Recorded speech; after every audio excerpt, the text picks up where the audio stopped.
What's up, everybody, and welcome back to Operation Overhaul. So right now I'm sitting inside of a 2010 Corolla S. It does have the 1.8, I believe, in it, but the customer states that the vehicle will come out of park into reverse, go into reverse, and gear he can back it up, and then he can put it in neutral. It comes out of reverse and goes into neutral, but he physically cannot put it into drive or any other gear. It's stuck in that gear. And as you can see, he has taken the gear shifter apart and has tried to look at a few things on it. He's taken the covers and everything like that off. So I'm just going to put the key in, turn it to the on position. Alright, let's see if we can get it. Okay, there's a reverse. Hold on. Reverse, neutral, but physically cannot go past neutral. Neutral's kind of iffy at that as well. And it's a little hard putting it back into park. Alright, so. Alright. Let me run out under the hood and I'll set y'all up. What I'm going to do is I'm going to pull the cable off and see if I can off the gear selector lever, and then we're going to see if we can get it to go into drive or anything like that, just to make sure that it's not the cable itself and that there's no binding in it. So hold on one second, we'll get right back to it. Alright, here we are. We got the hood up. Like I said, it does have like the 1.8 liter engine. The gear selector is down right there.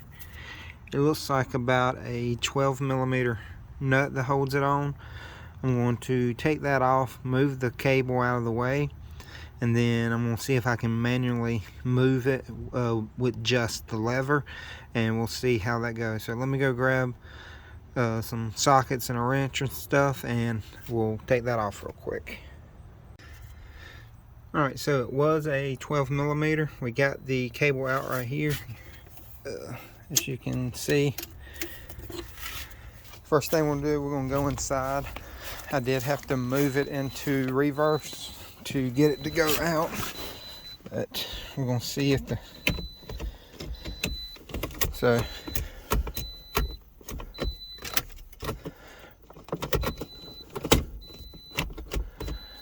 yeah, it moves freely through all the gears. It's probably hitting the little lever outside right now. Let's go check.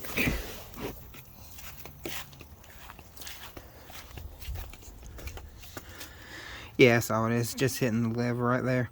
So let's see if we know that it's not the cable because it moves the shifter throughout.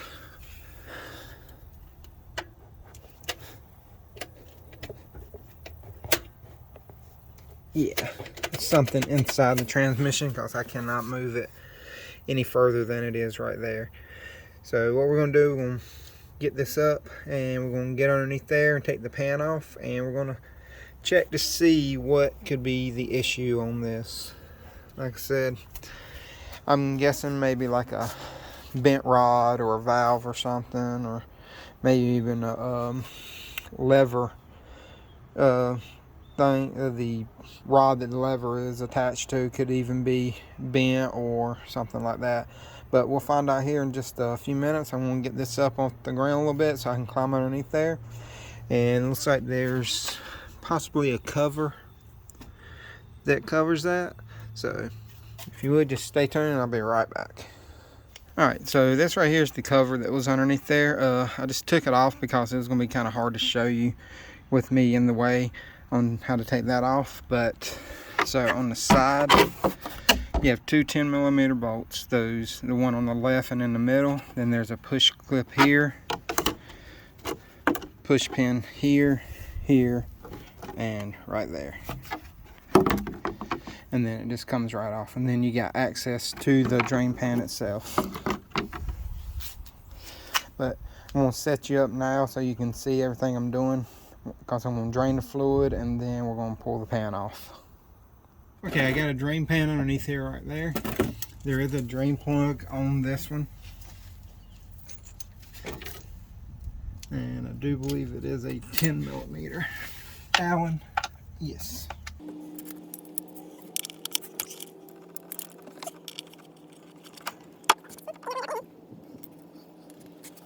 Alright, so while that's draining a little bit, we're going to go ahead and start taking some of these bolts off right here. They're all 10mm. There's like 21 of them, I think, on this pan.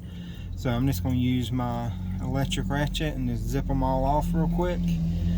And like I said, I'm going to, as you can tell, the wind's blowing today too.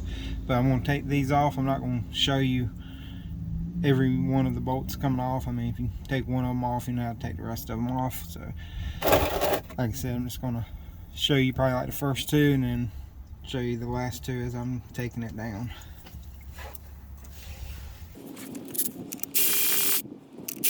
So I know it's kind of a weird angle, but I moved you just so I could get the pan off a little bit easier for me.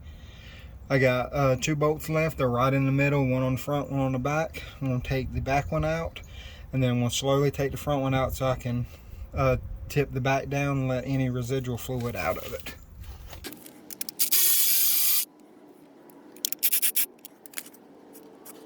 Right, the pan is on there pretty good. Make sure I have them all off. Alright, let me get something to try to knock the pan off a little bit. That way we don't just have to take it all off on top of us all of a sudden and it just breaks free. I'm going to leave this front bolt in case it does free itself before I get back.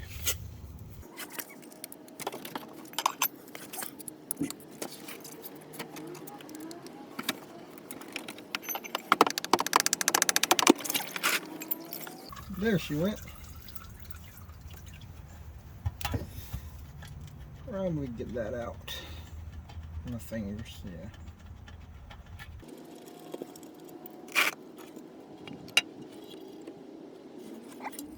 Okay, here we are. Here's the magnet, and it's all chunks of metal right there. I mean, really big pieces of metal. Like all that right there. There's something definitely broken there. And to get to this, we may have to remove the valve body on this.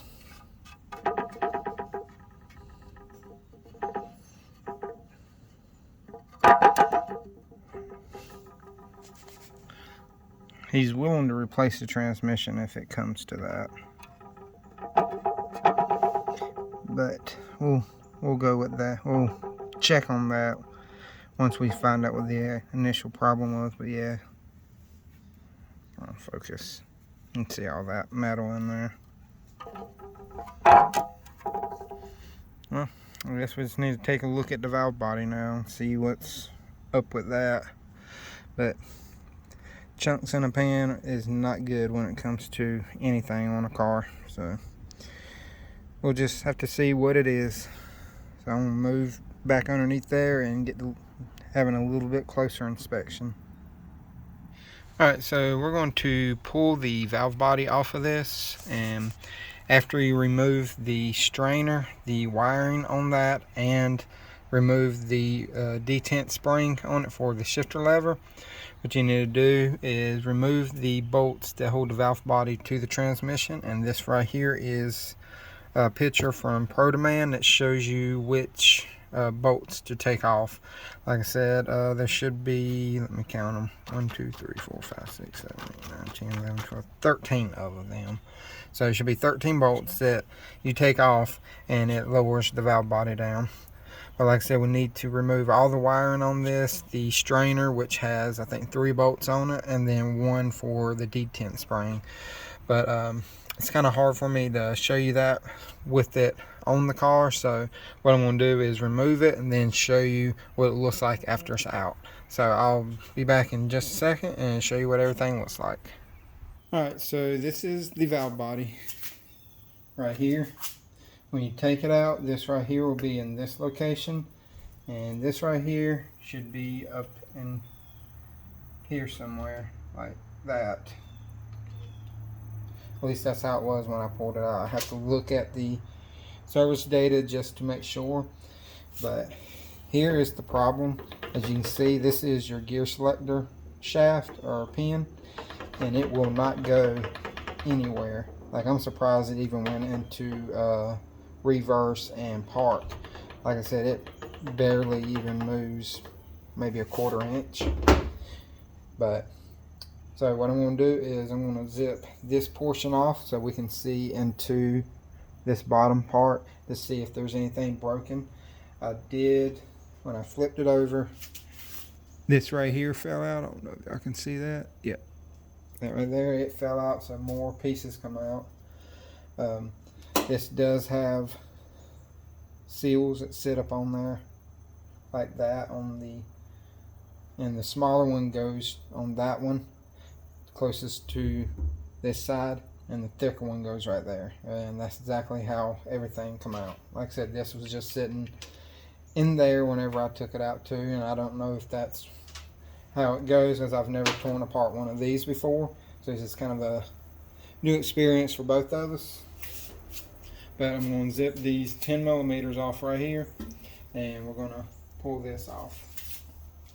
And all of these are 10 millimeters. As you can see, it's going to have a lot of fluid in it, so I got a rag to try to help contain it. But I'm going to use this little impact driver because they shouldn't be too tight.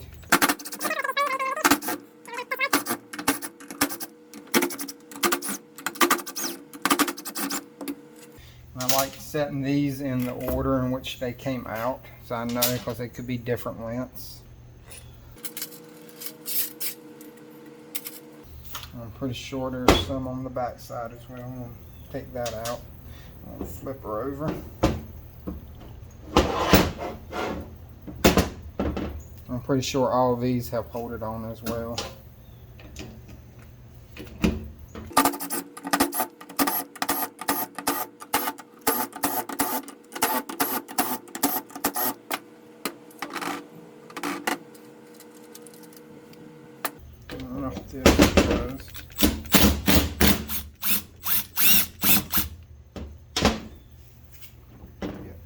So we're going to lift this up real easy.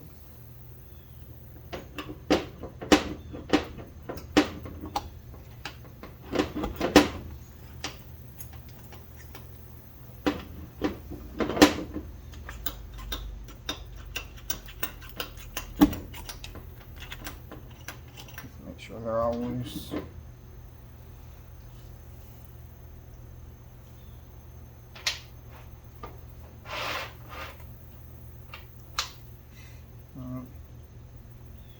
Here's your little screen filter. Leave that like that.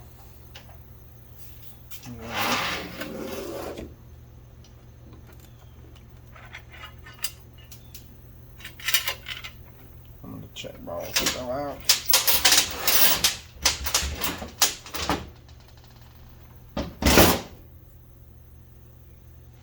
Alright, there's your separator plate.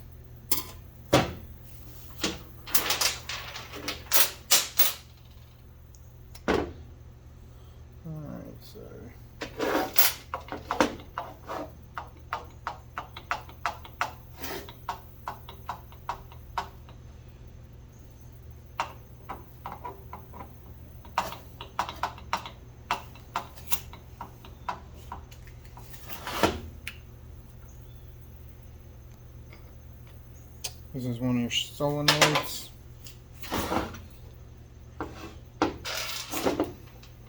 And then here's your check balls. I have to check to see where they go. I'm guessing that one goes right here and one goes right there. But we'll make sure, because it looks like one could go right there as well, but we'll check and see. And if you look on the separator plate, most of the time they have little indentions like that where they possibly go. Like, a lot of times they'll be recessed in, but they'll sit in there and it causes wear due to the balls. But like I said, there's one here, here, and there, so it could be any of those. But we need to find out why this rod here isn't moving. Like I said, it almost feels like it's bent or something. And it should slide right out.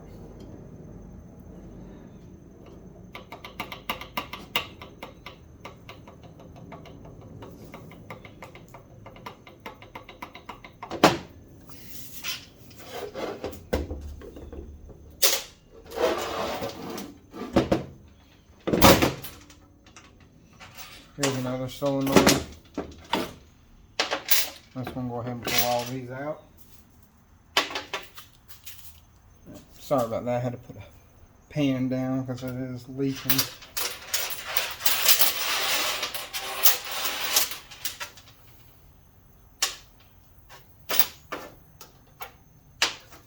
Like I said, anything major, he's just going to replace the transmission itself, but we're going to see if it's just a valve body issue, and if it is, maybe we can just replace the valve body and flush the transmission, especially due to the mileage on the car. I'm going to grab a screwdriver and see if I can get this out.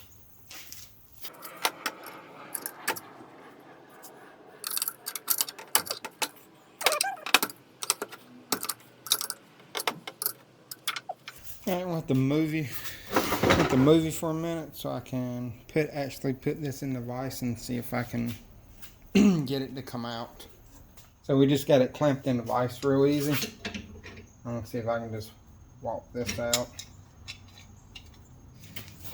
So we got the pin out. I don't know what is causing it to catch in there, but it definitely is catching on something.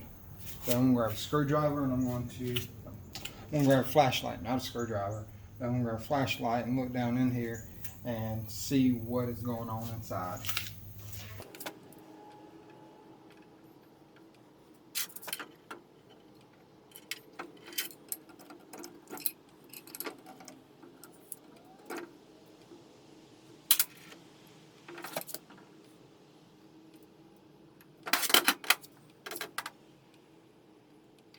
Yeah, this bore is all scratched up, and I think it's due to this center piece right here. I'm wondering if it's a little bent from here to there, because you see how thin it is right there, and it can cause some warpage. But it's definitely scratching on there, and you can see whenever I go to put it in, the front part goes in easy. Like, it'll slide in, but as soon as it gets to that, it's like it's warped. Yeah, it's something to do with this right here, because inside of it, I don't know how well I can show you, which you probably can't see, but inside of it, there's wear. I mean, it's been eating at the aluminum on the housing for a while now. And it's got sharp edges and stuff in there.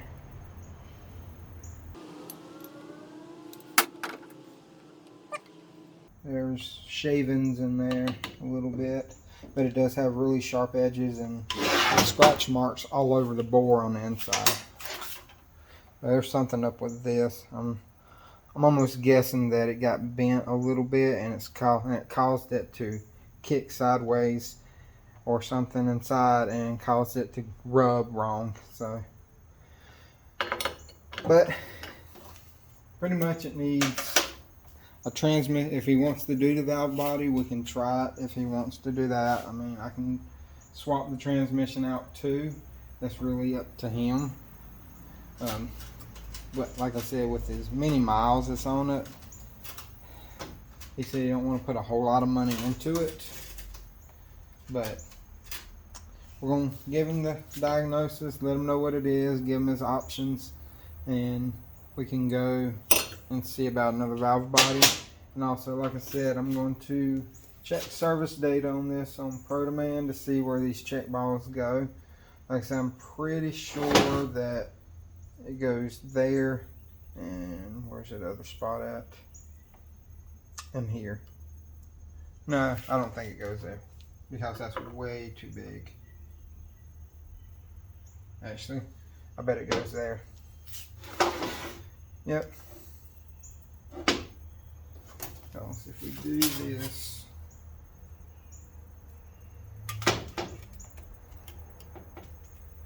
yeah, that would make sense, because there's an orifice here, and if it clogs up that, it'd have to revert fluid from this one to there. And that other ball was right here. Yep, that would make a lot of sense. So that should be the two locations where the check balls go. It should go here and here, or here and there. Like I said, there's 3 little spots that can go. These 2 and then that one. Okay. I will check on that and let y'all know what I find if I can get it back out.